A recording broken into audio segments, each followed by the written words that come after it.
This is the Tudors, Dynasty, and Beyond podcast. History with a twist. And now your host, Rebecca Larson. Hello, and welcome back to Tudors, Dynasty, and Beyond. I'm your host, Rebecca Larson, and today I'm so happy to welcome back again Sylvia Barbara Soberton. Welcome back, Sylvia. Well, hello there, Rebecca and everyone. It's great to be here. I love having you back on the show because I feel like we can talk about pretty much anything, can't we? Well, thank you. I love being here. Thank you for having me. You are just like a wealth of knowledge. You have such vast research experience in different things, and I never know what we're going to talk about. I always feel like, hey, do you want to come on the show? And then we kind of go back and forth, and whatever, you always end up with like the perfect topic. And, today is one of those, I think, because as much as people love to hate her, they also love her. We're going to talk about Anne Boleyn again and common myths and misconceptions about her. So if you're a diehard Anne Boleyn fan, this episode is for you. If you're not a diehard Anne Boleyn fan, maybe you should just listen and you might learn something new today, right? Right. I think Anne Boleyn is people think they know her, and when it comes to the traditional narrative, there are a lot of things that can be questioned, and there are a lot of things to be discovered anew. And I'm here to just help you discover Anne Boleyn from the beginning, and maybe shed some new light on her life and death as well. So let's dive in. Yeah, I love that. Okay, so what to you is the biggest myth or misconception about Anne? You know what? I've put on a list here of there are like three categories of myths about Anne Boleyn. So I have myths about her early life, myths about her appearance, and myths about her rise and fall. And I think it's best that we go chronologically. So from the beginning, we address each myth and we discuss it as we go. Okay, that sounds perfect. Let's do it. Okay, so from the beginning. So the first myth, which is a little bit of a bore, is that she was of low birth. Now, I don't know if a lot of people still believe that she was of low birth, humble origins. But it's one of those myths that kind of stuck to her throughout the centuries, I guess. But let me just tell you that she wasn't. She was born a great lady. She was the daughter of Sir Thomas Boleyn. When Henry VIII started courting Anne Boleyn, she was only a daughter of a knight. Her father wasn't yet an earl, but she was a great-granddaughter of the Earl of Ormond, so the Irish peerage. Now, on her mother's side, she was related to the Dukes of Norfolk. And when Henry Percy was courting Anne, he actually defended her parentage, saying that although she is but a simple maid on her father's side, because she has only knight for a father, from her mother's side, she comes from a Norfolk blood, which was a reference to the Dukes of Norfolk in her family. So she was born a great lady. She was born into wealth and privilege. And I think that's important when considering what happened to her later in life, because she had an excellent opportunities for education secured by her father. And we are getting to the second myth, which is that she was the best educated woman in Tudor England. Now, I've heard this and seen this so many times. There's even a recent book where the author says that Anne was one of the most educated women in the aristocracy of Europe, which I don't think is the case with her at all. She was uniquely educated in that sense that she served as a maid of honor at the courts of Margaret of Austria in the Netherlands, and then at the court of Claude of Valois from 1514 to 1521. So she served about 7 years as a maid of honor in France. Now, the French court was considered a hotbed of flirtation, but it was also a place where Anne learned the French language, where she studied music and literature, and where she came to know all about the religious reform. Now, Anne spoke fluent French, but she didn't know any other languages. When she became queen, she famously bemoaned her ignorance of the Latin tongue, probably because she wasn't schooled in it as a child. But this isn't really surprising because the great English ladies like Henry VII's mother and wife were also not fluent in Latin.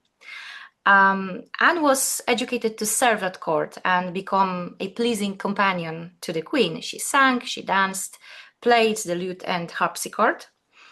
She read the Bible and advocated for it to be available for people of England in their vernacular tongue.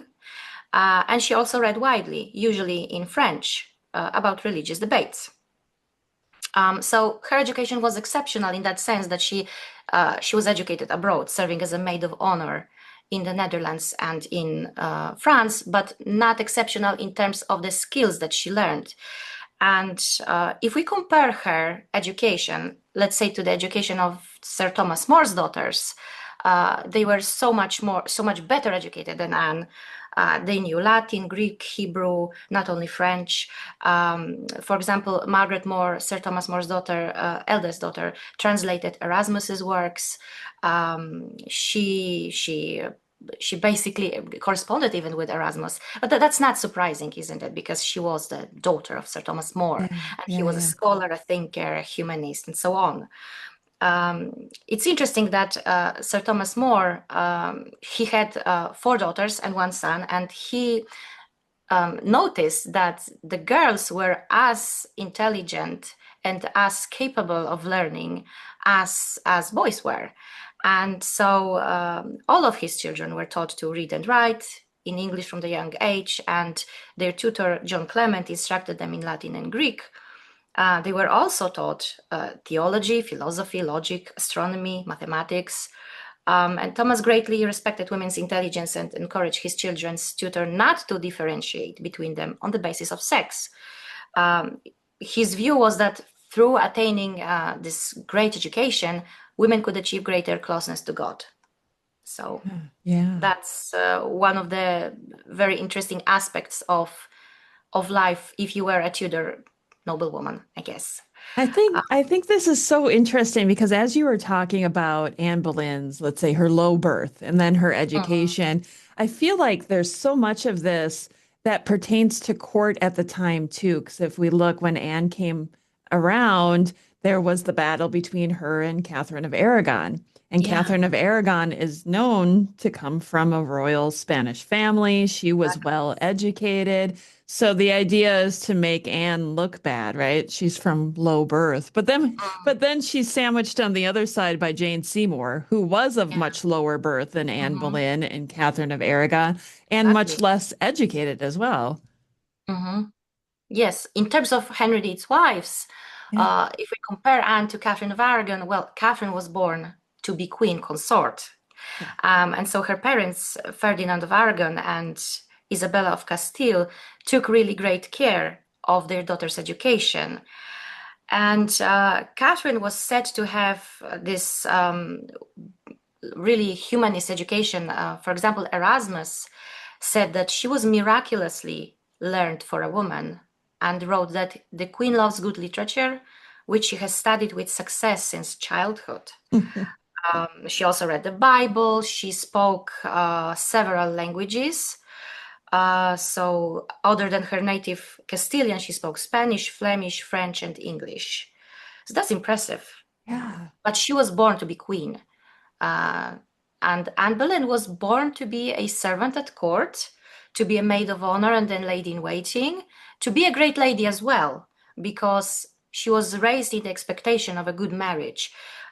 She couldn't have envisaged that she would become Henry VIII's wife and queen, but still, for example, she was courted by Henry Percy, the heir of the Earl of Northumberland, so she could have become the Countess of Northumberland. So a great marriage was definitely a prospect for her. She definitely had a lot of advantages Mhm. having gone to Europe because I would say most women of her stature would have stayed in England and been a maid in the household of a noble lady instead. Mhm. Yes, exactly. And Anne was able to go first to the Netherlands and then into France because of her father. He Yeah. was a diplomat, he was an ambassador, he was well educated, eloquent. For example, Margaret of Austria really liked him because he could crack jokes and be serious, and they had this really good understanding together. And that's why he was able to secure the position of a maid of honor for one of his daughters. Um, and she was also the granddaughter of the Duke of Norfolk, who in 1514 was really an important person, and he was instrumental, a very important person in the household of Mary Tudor when she was going to France to marry Louis XII as well. So I imagine that Anne being placed, and her sister Mary also as well, placed in the household of Mary Tudor had to do with the Duke of Norfolk Mm. and his influence in Mary Tudor's household. So she was very well connected at court, well connected, and um, she was basically a great lady in the making. Yeah. Maybe not a queen in the making. She couldn't have known that or predicted that, but she was a great lady in the making for sure. Wow. Wow. It's too bad the way history turned out for her, Yeah, it but is. but Yeah. I guess so we've made it clear now that she was well educated, but not Yes. the most well educated woman in Europe.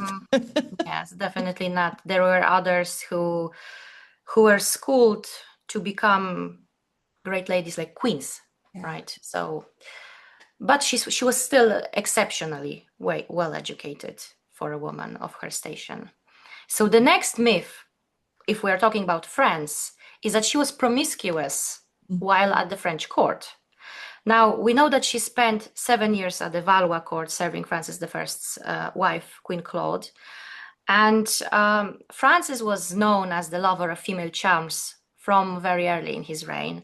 One contemporary said that he was a great womanizer. Others commented on his whoring. And Henry VIII even heard that Francis was not much attached to his queen. Um, there is this story from Nicholas Sander, who wrote in the 1580s. He was an Englishman in exile, he was a Jesuit. And he wrote this story that Anne was sent to France as a punishment for sexual misconduct. And he said, and I'm going to quote this, he said that at 15, she sinned first with her father's butler and then with his chaplain, and forthwith was sent to France and placed at the expense of the king under the care of a certain nobleman not far from Brie. Now, I'm sorry, that's crazy. I've never heard that before. That is Oh, you haven't? insane. Okay. um, you know what? Sander was trying to diminish the reputation of Elizabeth I, who was queen at the time. She was a Protestant. And Anne was executed for adultery. So to to say that she was promiscuous as a teenager would have stuck probably because she was, Anne was executed as an adulteress. And to suggest, he was really suggesting that she was promiscuous since her early years. But there is no contemporary documentation, contemporary to Anne's life, that would say that she confirmed what Sanders says, that she was this immoral seductress. It's interesting that Anne's most eminent biographer, the late Eric Ives, said that Anne was to stay with Claude for nearly 7 years, a period for which we have no direct evidence, and that's true. So we have to speculate about a lot of things.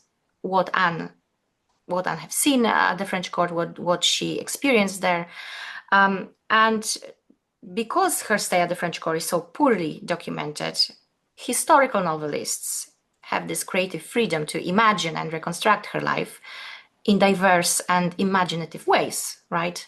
And sometimes, not sometimes, always, the way she's portrayed in fiction spills over to the realm of nonfiction. And I'm going to show you how. So, for example, we have two novels that shaped Anne Boleyn's reputation. We have Philippa Gregory's The Other Boleyn Girl.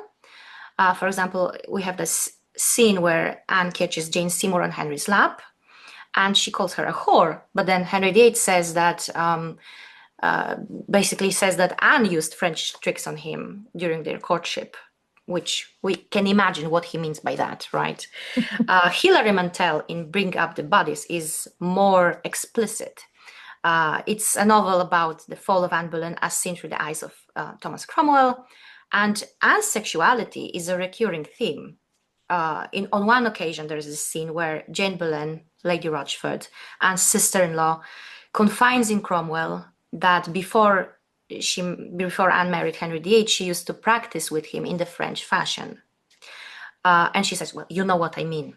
So again, we have to imagine what she means, but not really, because she elaborates on that. Saying that he put his seed otherwise than he should have.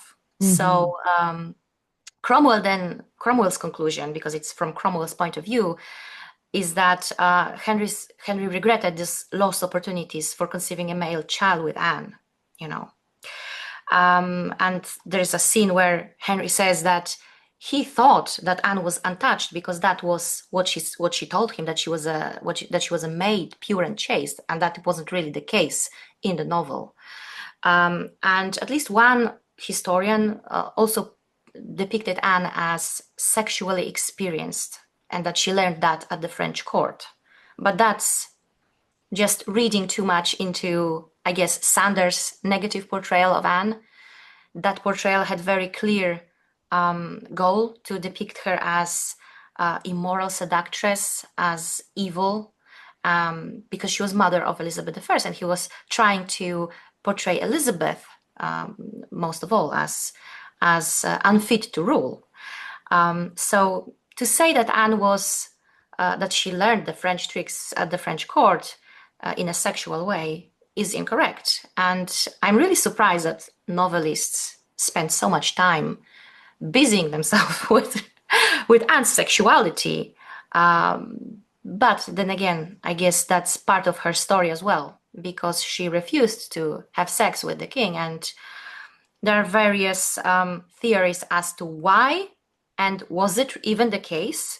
Because, Rebecca, the next myth is that, okay, it's not next on my list, but since we're talking about it, I think we should also touch upon it now, that it is often said in the narratives that Henry VIII offered her the role of an official royal mistress, a maîtresse en titre in French.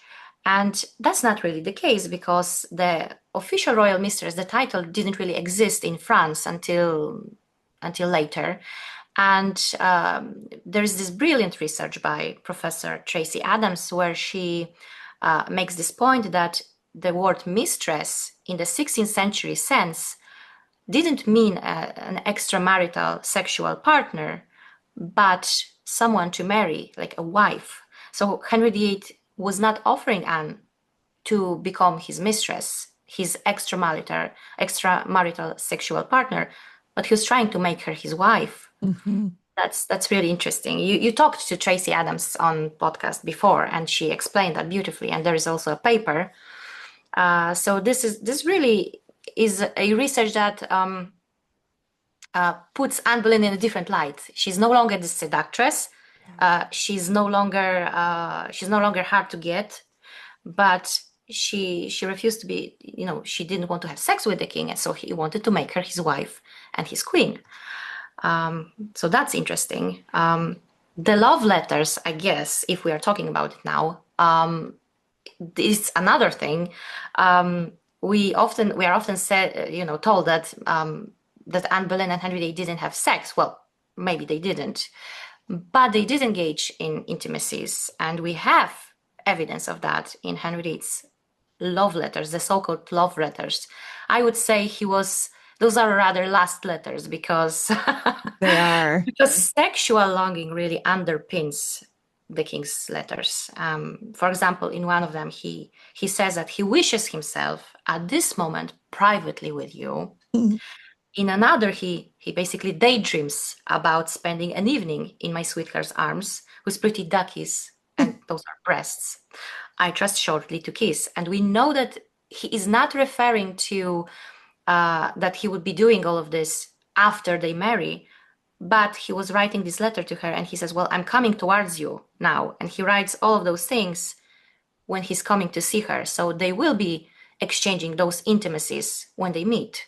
Yeah. That's how we know that they did engage in intimacies. So yeah. Yeah. I mean, they were dating, really. That's really what They it were sounds dating, like. yes. Yes, they were dating. But of course, if you look at Anne's situation, then to give herself up completely to him, like body, would mean that she would lose her virginity. And virginity and being chaste meant a lot for women back then. So if she lost that, she would not be attractive on the marriage market again.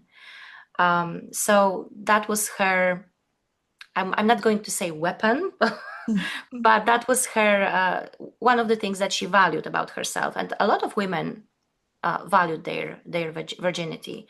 Yeah. There is this hostile account where Anne basically says to Henry that I've given my maiden hand into my husband's hands, whoever he is. And this has been interpreted by many historians over the years as Anne being, hard to get and playing Henry. But that's not really the case. She's saying, look, I can't trust you completely with my body, with the thing that is most valuable about me. Because she was probably afraid that he would get tired of her and bored quickly. So, and also, sex meant to be for procreation, not only for pleasure. So, if she became pregnant out of wedlock, that would be a problem, because Henry VIII argued that his marriage to Catherine of Aragon was unlawful and that he wanted to marry to have children with new wife, because with Catherine of Aragon, God punished them because she was his brother's widow, and so on. So Henry VIII really, when he was trying to marry Anne Boleyn, he was not only marrying her because he wanted her, because he was in love with her. He wanted to have children with her, to have sons with her. Yeah. He needed to have sons with her. Desperately so. What's our next myth on the list, Sylvia? Okay, so we move on from myths about her early life to the myths about her appearance. Oh, yeah, these are the good ones, aren't they? So we have this myth. Again, Sander is to blame here because he says that she had a sixth finger on one of her hands and a large one. And you know what? I'm going to quote this from him because that's just too good not to. Here. So his description of Anne's, Eric Ives, for example, said it was a monster, contributed to a monster legend. And Sander described Anne like this. She was rather tall of stature, with black hair and an oval face of a sallow complexion, as if troubled with jaundice. She had a projecting tooth under the upper lip, and on her right hand 6 fingers. There was a large wen under her chin, and therefore to hide its ugliness she wore a high dress covering her throat. In this she was followed by the ladies of the court, who also wore high dresses, having before been in the habit of leaving their necks and the upper portion of their persons uncovered. She was handsome to look at, with a pretty mouth, amusing in her ways, playing well on the lute, and was a good dancer. Now, this is from the English translation that was made in 1877 by David Lewis. But this is not a literal translation of what Sander wrote, because in the original Latin, he stated that Anne had some sort of a swelling under her chin, but what it was exactly, he said he didn't know. David Lewis in 1877 translated Sander's book into English for the first time, because it was in Latin before, and he turned the word turgidum, meaning swelling in Latin, into a large ven. And the word large in relation to the swelling under Anne's chin manifestly doesn't appear in Sander's original. And this error in translation has been perpetuated by Boleyn scholars ever since. For example, Eric Ives criticized Sander for writing that he was not an expert on female attire, and that high necks came into fashion during Elizabeth's period, so after Anne's death. But in his translation, Lewis again made a mistake, because he says that she wore a high dress covering her throat, but the high dress is again his invention, his addition, because in the original Latin text, Sander didn't mention high ruffs, such as were worn during the Elizabethan period. In Latin, he wrote only that Anne was disguising this swelling under her chin by having her neck and chest covered, without mentioning that she did so by using ruffs or high dress. And we know that during Anne's time as queen, women often covered their décolletages with partlets, so they were those decorative coverings for the upper chest and neck. So an error in translation has a lot to do with how we perceive Anne today. Isn't that, it's so true when it comes to old documents, old writing, to take that and do your own translation and transcription. Because like you said, sometimes when you go back and do that, you realize just the changing of one word can change so much. Yes, exactly. So I think, to be fair to David Lewis, who was translating Sander into English in the 19th century, that he may have been inspired or influenced by a contemporary record of Anne's coronation. We have this hostile report from an anonymous writer who said that there was some sort of a wart that disfigured her very much, and that she wore a high neck to cover that, and that she has this swelling resembling a goiter. So that's a contemporary hostile account. Now, I've seen that some historians dismiss that because it is so hostile to her. But Sander picks it up later, like much, much later. And I think this is part of the rumors that circulate about Anne when Sander was writing. So can we dismiss that? I think she must have had something swollen beneath her chin. What it was, I'm going to repeat after Sander, I don't know. We are removed 5 centuries from Anne, and unless a portrait resurfaces, we will never know what it was. Yeah.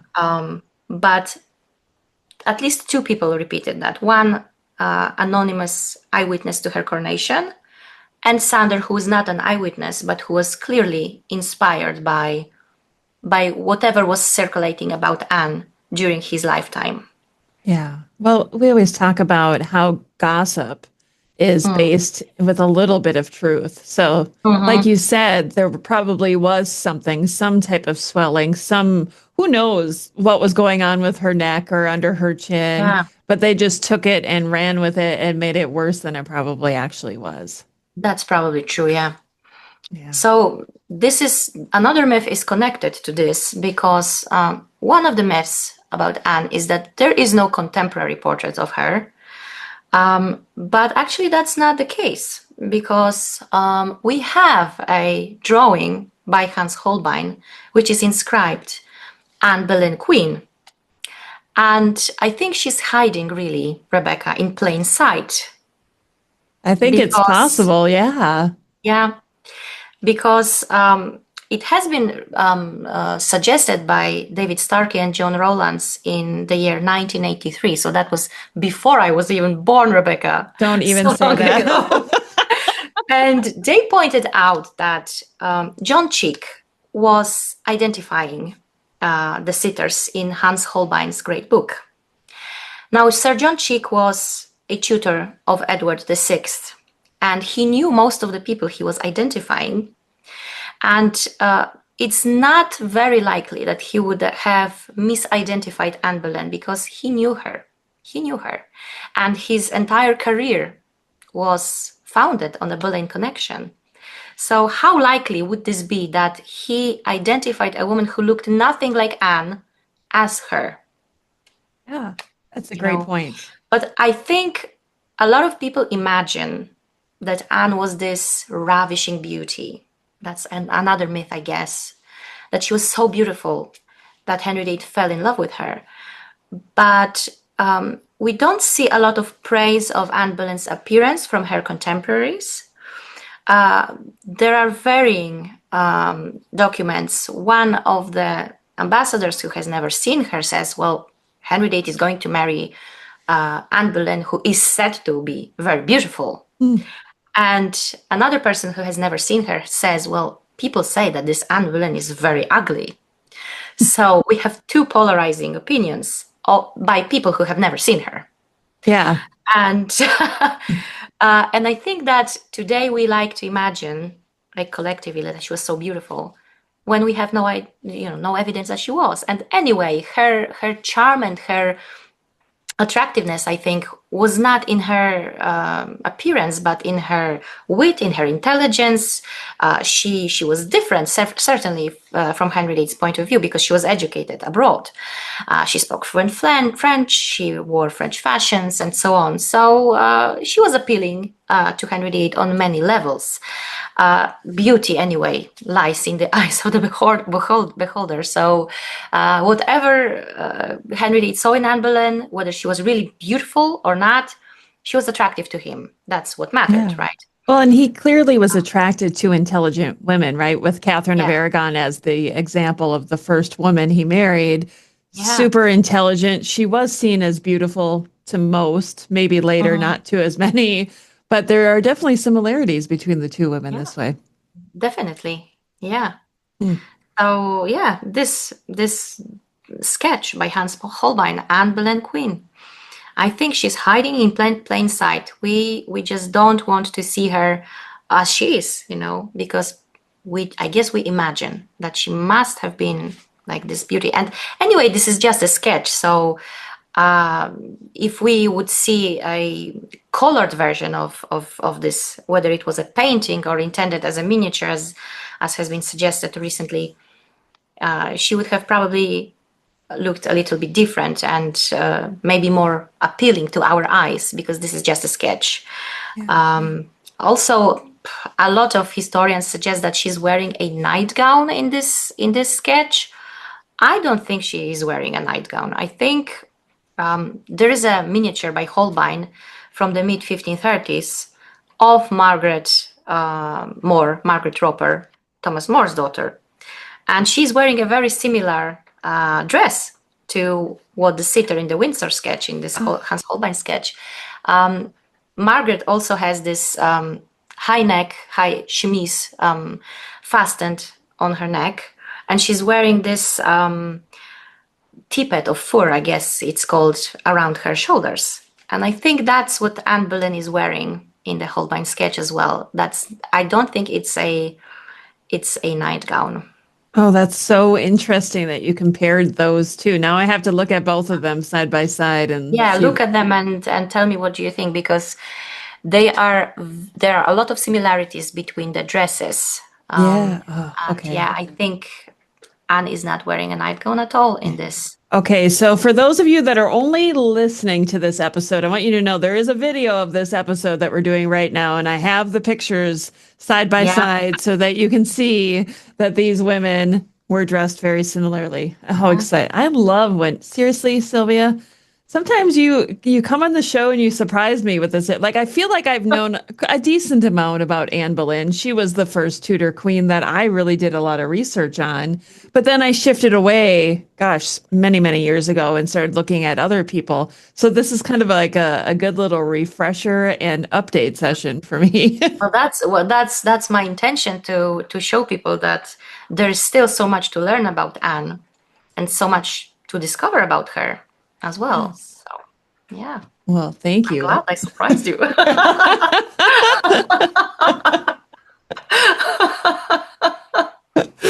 So she did not have 6 fingers. No. I think we all and know the that. large one, who knows? Sander only said that she had something swollen.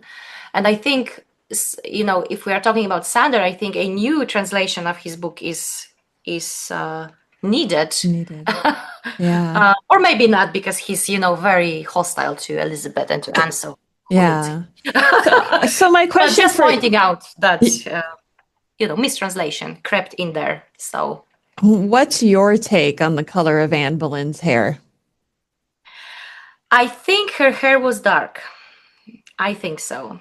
I think this is one of the details about Anne's description from Sander that he probably got right. And maybe she wasn't didn't have jet black hair, but dark hair, I think dark hair for certain. Yeah. Okay. Okay. I mean, for certain. I feel like she had a dark hair. I never imagine her with light hair because we know that, for example, Thomas Wyatt describes her in one of his poems as a brunette, so darker shade of hair. She's Okay. never described as a blonde. There is a vague possibility that she was a redhead or that she had brown hair with reddish tinge to it because Like Elizabeth was red hair, but Henry VIII was redhead as well. So yeah, she could have had auburn hair. My yeah, older brother has it's brown hair, but it definitely has it's in the right sunlight, you can see the red tints to it. yeah, yeah. Interesting. Hmm. Are those the only physical Oh, myths about her? There's more? there's more. There's one more, Rebecca, about her, Okay. Okay. which I've picked, and I think it's going to be interesting to so many of your wonderful listeners. One of the myths I feel is that the National Portrait Gallery portrait of Anne is a good indication of her likeness. This is one of those myths that I want to dispel because this is not a contemporary likeness. It dates to circa 1584, so it dates from Elizabeth's times. And Anne Boleyn's face was a copy of the face of Elizabeth I from the Compton Verney painting. So the National Portrait Gallery portrait, as much as I like it, and it's really iconic because it's everywhere. When you picture Anne Boleyn in your head, I bet you're thinking about the NPG portrait. But it's not a contemporary likeness of her, and her face is modeled on Elizabeth's. It was probably part of someone's corridor portrait collection because those corridor portraits were very popular during Elizabeth's period. When courtiers wanted to show their reverence to the Queen, and they had portraits of Elizabeth, of Anne Boleyn, of Henry VIII, of every Tudor that there was before Elizabeth, to show their allegiance to the Queen. But this National Portrait Gallery portrait is not a contemporary likeness, and it's definitely not what Anne Boleyn looked like, because her face is basically a copy of Elizabeth's face. And that also had, its own purpose. It's for propaganda purposes, to perhaps depict Anne as this proto-Elizabeth, the first Elizabeth. So it's one of those things that blew my mind when I was researching Anne many years ago, because I noticed that similarity between them, because the brush strokes around the face, like around the mouth and under the nose, under the chin, they are exactly the same. And I always thought to myself, like, wait a second. Yeah. Is this face pattern, is Anne's face a pattern from Elizabeth? Is it a direct copy? And I think Right. it is. Well, and it was known that throughout her reign that Elizabeth had a template that was used for her portraits. So it would Yeah. make sense that one of those templates could be used to Yeah. create one of her mother. I've always seen the similarities between Elizabeth I's portrait and that Anne Boleyn one that you're talking about. Like they look so similar. And again, I'll have some side by side here so that you can do some comparison, because once you see it, you can't unsee it. Exactly. A lot of people can say that it is a natural likeness between mother and daughter, right? But in this case, there are brush strokes that are running like in the lower part of their faces that are exactly the same. So it's not a coincidence, and it's not just a natural likeness between mother and daughter. Interesting. Wow. Okay, so that was the last one when it came to appearances. Yeah, yeah. Okay. Whew, that was like a wild ride we just went on. Yeah. Well, buckle up because I have more. Oh, no, I have to put my seatbelt on. Yeah, put it on. So the third category of myths are the myths about Anne's rise and fall. So about Anne's rise, we always, yeah, it's part of the narrative. We hear that that she played the role of Perseverance in the Chateau Vert pageant because that was her debut at the Tudor court. But did she really? Because I found no evidence that she played Perseverance. This is definitely one of those things about the narrative that seems like it's appropriate for her rise, like Eric Ives called the Perseverance like the role of historical appropriateness. But it's interesting that contemporary chronicler Edward Hall listed the roles noblewomen played in the Chateau Vert pageant, but didn't specify who played whom. So he lists beauty, honor, perseverance, kindness, constancy, bounty, mercy, and pity. And there is a list of ladies who undoubtedly participated in this pageant and later received clothing as mementos.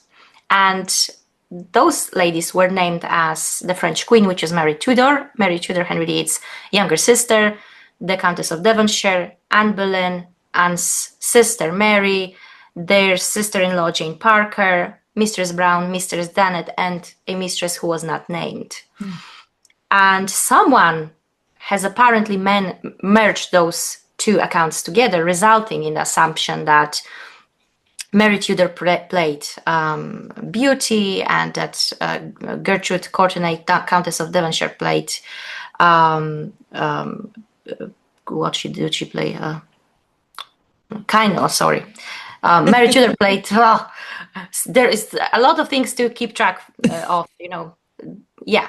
So Mary Tudor, that she played beauty, honor played by Gertrude, perseverance played by Anne Boleyn, and so on. And that's not really the case, because we don't have a contemporary account that would name those women as playing those exact roles.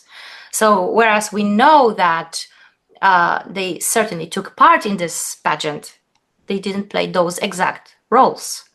That's also important. Yeah. Well, we appropriate them where we believe they should fit. And how, how exactly. wonderful is it that Anne Boleyn is Perseverance? That just goes with the whole storyline. Well, I mean, perseverance, right? Yeah. So that's one of those things that that they you think that this is a part of the story, and when you start to question it, like, where's the source that says so?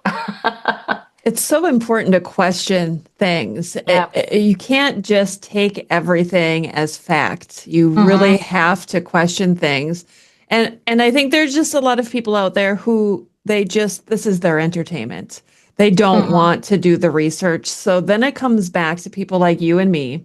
And I see it as our duty to get this information out to those people one way or another. Well, definitely, yeah. It's important to remember, to understand, to know that those people that we talk about, so Anne Boleyn and others from that period, they were real people, right? So we owe it to them to tell their story right. And I always felt very strongly about Anne because she was how I became a Tudor historian. I think she's everyone's gateway drug to the Tudors. People are so fascinated with Anne Boleyn, and they start to research other people, and they broaden their scope. But yeah, she's the starting point for so many people, and it's easy to just repeat what we know without questioning it. But questioning is very important, because if you look at what was known about Anne Boleyn like 30 years ago and what we know now, how many new theories are proposed, how many myths are debunked. It's crazy. Yes. So it's a very good time to be a historian, Tudor historian, because we have access to this amazing research, to amazing documents at our fingertips, basically. So it's great. Yeah. And honestly, anybody can do their own research. If you're reading a book and the book has sources or it has footnotes, look at those. If you're questioning what the author is writing about, look at the source that they used. Go back and read it yourself. You can make your own decision. But I think all too often, and I hate to say this, social media has given people this freedom to just say somebody is wrong without having any evidence to say why they think that they're wrong. Yeah, exactly. Yes. And that's too bad because I think we all just need to do our own research. Don't accuse somebody of being a terrible researcher. They don't know what they're talking about unless you're going to have some evidence. I think most academics, researchers, and historians out there are willing to have a discussion, a civil discussion about their research. Well, it's important because discussion is how we reach certain conclusions, right? And there can be, we are reading the same sources, right? But the theories can be different. The opinions can be different. And it's okay. It's okay to have, different varying opinions. Yeah. Yeah. Okay, what's the next myth that we got on the list here? Okay, so another myth that I have is that she used the Semper Idem as her motto. Now, this is quite recent. I always wanted to get to the bottom of this because I've seen it. It's part of the narrative when it comes to Elizabeth I and Anne Boleyn, that Elizabeth frequently used the Semper Idem motto. That's a fact, and it means always the same. And it's stated so often by various historians that she used this motto as a tribute to her executed mother, that she inherited it from Anne. But I haven't seen any evidence, any contemporary evidence that Anne used this motto. And when it comes to Elizabeth, Edward Hall, not Edward Hall, William Camden, who was Elizabeth's biographer, he said that she used this motto throughout her entire life to justify her actions, that she wanted to underline that she was in policy, in religion, that she was always the same, Semper Idem. So it didn't have origin with Anne Boleyn, but with Elizabeth's willingness to highlight that she as queen was always the same. Yeah. So that's one of those, I think, major things about Anne Boleyn, because I see it all the time in even in academic books that she used this Semper Idem, always the same, and yet I've never seen this in contemporary sources. Now, I wrote about this in more detail in my Substack page, so I'm going to give you a link and you can dive into it if you want, because I have so much more detail in there, where I dive into how do we know who's the first source, who's, and so on. So you can dive into that, but suffice it to say that Anne Boleyn probably didn't use the Semper Idem motto. I have never seen it in relation to Anne in any contemporary document. It was more of just propaganda for Elizabeth to get that message out there. Yeah, it was, and it likely originated with Elizabeth. Okay. Because she had her own, goal in it, her own purpose. Yeah. Yeah. Okay. Interesting. What's next? These are fun. I feel like I'm learning some new things. So much fun. Yes. So another myth, when it comes to Anne Boleyn's rise and fall, more about her fall, I guess, is that Anne Gainsford was George Wyatt's informant. Now, George Wyatt wrote the first ever biography of Anne, entitled The Life of the Virtuous, Christian, and Renowned Queen Anne Boleyn.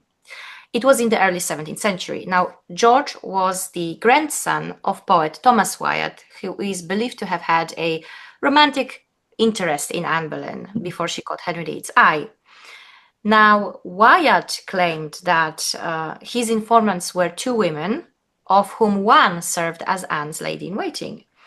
Now, Samuel Weller Singer in the 19th century, who was an editor of Wyatt's work, identified the lady from Anne's household as Anne Gainsford. as this informant. And historians accepted this erroneous identification of a maid called Nan, because there is a maid called Nan that appears in George Wyatt's narrative. And I guess Weller Singer went, oh, that's probably Anne Gainsford. And again, I'm going to have to refer to what Eric Ives said, that given such links, the volume of material Wyatt recorded is disappointing, because it is.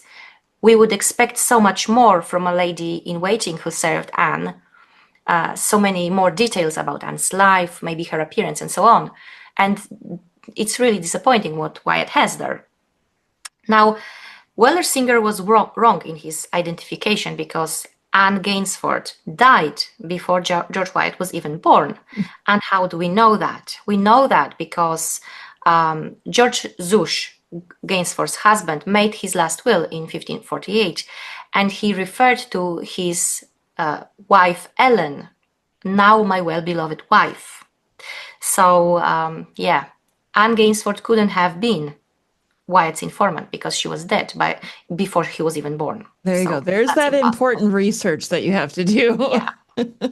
Yeah, never rely on the 19th century translations or identifications, because they are very often wrong. Mm-hmm.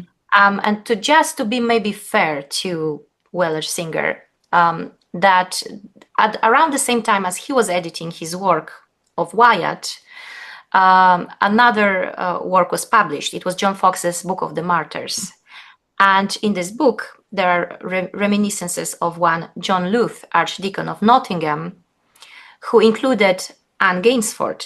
He named her Anne Gainsford as one of the ladies who read William Tyndale's The Obedience of a Christian Man.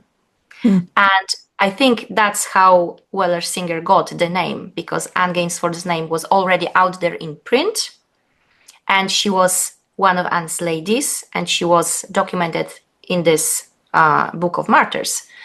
And so Weller Singer probably was inspired or influenced by that. But as we've said, Anne Gainsford couldn't have been George Wyatt's informant, because she died before he was born. So unless she was a ghost. Well, that's perfect for a fiction tale, isn't it? It is. It actually is. Yeah. Oh, this journey is crazy that you're taking me on. How many more myths or misconceptions do we have left? I'm just going to leave some of them out, because we are running out of time, Rebecca. Yes. So how about if I'm just going to tell you one more, and that's it? Perfect. Okay. Make it a good one. All right. No pressure. So this is a very good one. Oh, this is a perfect one. So there is this in the narratives of Anne Boleyn's rise and fall, there is this information that she was served in the Tower of London by a lady who is only known as Mistress Orchard, and she appears in both fiction and non-fiction about Anne's downfall. She was supposedly her old nurse, so a governess who presided over the nursery when Anne was a child. Now, she apparently, there is this secondary account, where it says that Mistress Orchard shrieked out dreadfully when the guilty sentence was read aloud, when Anne was sentenced to die during her trial.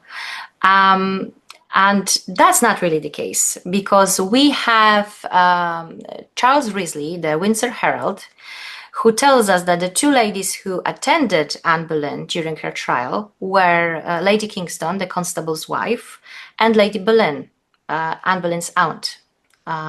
So he mentions no such thing as Mistress Orchard shrieking out dreadfully. I think if this was the case, it would have been well documented.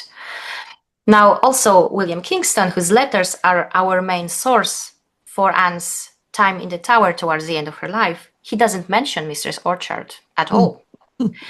And so, having established that none of the contemporary sources that I know of mention Mistress Orchard, I've decided to search which one from the secondary sources, which is the first reference to her. And listen what I found. Ooh. I found a mention of her in Hubert Burke's Historical Portraits of the Tudor Dynasty and the Reformation period. Now, he wrote History of the Tudors in several volumes. He was a very prolific writer. And what's funny is that he had this penchant, I guess, for imagining things, for making things up. And he passed them off as facts. And of course, he included no sources. So it's almost impossible to read it, like to find what he's saying about. Yeah. But an interesting thing is that one of the critics who criticized his books said that, and I quote, his writing of history very closely approaches the grotesque, which is true. And that he says that this is the worst example for any serious student of history. And if Burke's contemporaries were wary of his writing, so should we be as well. And he's the first and probably also the only book that includes Mistress Orchard in the 19th century as Anne Boleyn's attendant in the Tower. So this is one of those myths that really blew my mind when I was looking for it, because I was sure that there was a Mistress Orchard. Yeah. Because why would you imagine? Why would you make this up? And historians in our day, also repeated this without looking at the sources. So I'm fairly confident that this Mrs. Orchard didn't exist. Amazing. Amazing. And that was also a good one, wasn't it? Yeah, that was a good. There's been a lot of good ones. I think I'm kind of surprised because when we talked about doing an episode on myths and misconceptions, I thought, is it going to be all the same old stuff that we've already heard? I knew you would say so, and I knew that the listeners probably in the beginning when we talked about it, that they would be like, oh no, I almost heard people yawning and saying, oh, not again. But hopefully we presented some new things, new insights, new discoveries in an interesting way, so that you see that there's still a lot of work when it comes to Anne Boleyn. Yeah. A lot of things to uncover, still a lot of things to discuss, to debate, to reevaluate, returning to the old documents and, for example, retranslating them. Which we've discussed is so important, haven't we? Yeah. So I'm very glad that I surprised you, Rebecca, because I know that you hate being bored. I like to talk about new things. And I know, me too. And Anne Boleyn is one of those things, like, the old phrase, it's like beating a dead horse. It's the same thing over and over. But it's, today I feel like I learned something about her that I did not know before. I learned several things about her, and I hope that the people that are listening or watching the video feel like they have taken away something that they didn't know before today, because Sylvia, I've enjoyed this episode. I enjoy the research. I enjoy the research. That I can talk about Anne Boleyn for hours on end. Yes. She's my favorite. I love her. I adore her. Well, I can listen to you for hours on end, talk about her. Thank you. And one of the things that I've always appreciated about you is you are not afraid to give credit to the people who discovered some of these things. Yeah. I love that you brought up Tracy Adams, because as you were talking about the mistress she's also thing. my very dear friend. So I know her personally. She's great. So she is absolutely. It's only natural. That's right. Well, Sylvia Barbara Soberton, thank you so much for coming on today. It has been an absolute pleasure. Well, thank you so much for having me, Rebecca. And for those of you who are not aware, Sylvia has written several books. I'm going to include some links. I'm not going to make you promote it all again. I feel like you've been on the show enough that everybody knows. They can go do promote me, please. Feel free. She really, I would say Sylvia is one of those prolific writers who she puts out a lot of content, a lot of printed content, but she also writes a lot of articles. She really spends a lot of time in the 16th century. And I want to support her. I want other people to get involved in her work. Her books are all available on Amazon. If you like Amazon, I'm pretty sure you can find them anywhere else too, right? Yes, as well. Yeah. Yeah. Well, thank you so much for promoting me. Well, Well, you know, it's one of those things when you write a book and then it's out there, and it's always such a great feeling to know that people are reading it and enjoying it. So yeah, thank you. yes. Well, thank you so much. Until next time. Until next time, Rebecca, thank you so much. Thanks for listening to Tudors, Dynasty, and Beyond. If you enjoyed the episode, please take a moment to follow or subscribe wherever you're listening so you never miss a new release. And if you loved it, leave a quick review. It helps more history lovers find the show. Want to support the podcast and get bonus content? Head to patreon.com/tudorsdynasty. You can also find the link in the show notes of this episode. Join the conversation with Rebecca on social media at Tudors Dynasty. Until next time.